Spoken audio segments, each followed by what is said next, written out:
সকালবেলা যদি এই তিনটা সূরা পড়ে ফু দেন, এটাকে আরবিতে বলে কুল আস-সালাসা, কারণ এই তিনটা সূরা শুরুতেই কুল আছে না নাই?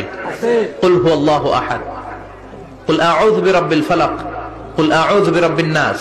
এজন্য তিনটাকে আরবিতে বলে কুল আস-সালাসা, মানে তিন কুল। কি বলে? তিন কুল।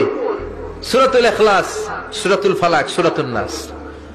ফজরের পরে, মাগরিবের পরে আর বিছানায় যাওয়ার সময় দুই হাত একত্রিত করে ফু দিবেন, সারা গায়ে মেসেজ করবেন। মনে থাকবে? আজকে থেকে মনে থাকবে তো?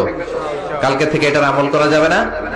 আবার মা এসে বলতেন, আমার যদি স্বাস্থ্য খারাপ লাগতো, নবীর কাছে দোয়া চাইতে যাইতাম, বলতাম নবী স্বাস্থ্যটা খারাপ, কি করব? বিশ্বনবী বলতেন, তুমিও সূরাতুল ইখলাস, সূরাতুল ফালাক, সূরাতুল নাস পড়ে হাতের মধ্যে ফু দিয়ে সারা দেহে মালিশ করে দাও।